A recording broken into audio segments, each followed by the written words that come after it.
clear that Sugbo Cup is officially open.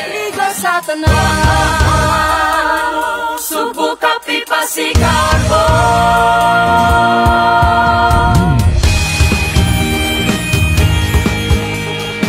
Each phase and all the moments in between carry lessons and discipline. These are the foundations that make not only a better athlete but a better citizen.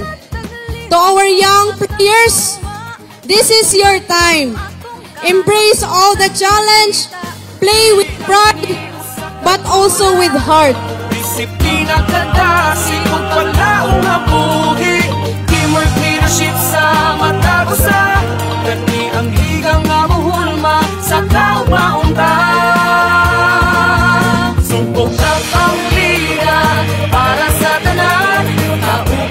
This is the biggest activity I have seen among the youth in Cebu. Congratulations sa atong organizers. Karon atong pakita ng mga kabataan that you can move and you can organize.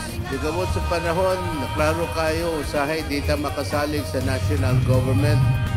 We have to do things at our own level. So, naanad ako nga muhata ko inspirational talk. Pero sultoy ko kaninyo, karong gabi una, you are the one who is inspiring us. Daghang kayong salamat o congratulations.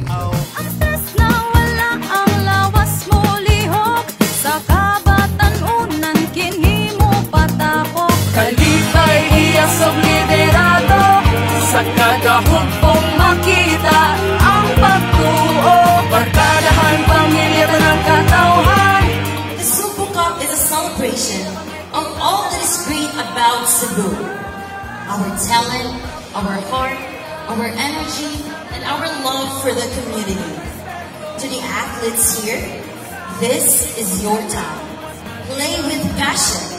Represent your barangay with pride, and always remember, the jersey on your back carries more than your name. It carries your community's hopes. Dili na liga, ayaw dyan palabya, kondisyon na pag ayaw mo apil na ta. Huwag ang imong kahamod, din ipakita. Huwag ikaw mulay sa nasayad sana. Pagdalit o kapagiso sa ang pag-release. Dapat apit ka sa table ng mga assist. Ayaw ka panaka, o daghang maayo kay kinisok na lang sa imuhang talento. Kapang liga, para sa tanan, kamuha ng respeto, to the officials and supporters, most especially to Mayor Nestor Archibald and Vice Mayor Tom Osmeña, thank you for believing in our youth and investing in a program that's not just about medals, but about memories and moments that shapes lives. So yes, that's the why behind the Sugbo Cup. Let the games begin, let the cheers get loud, and let the spirit of sportsmanship lead us forward. Daghang salamat ug mabuhi ang batanong Sugboanon.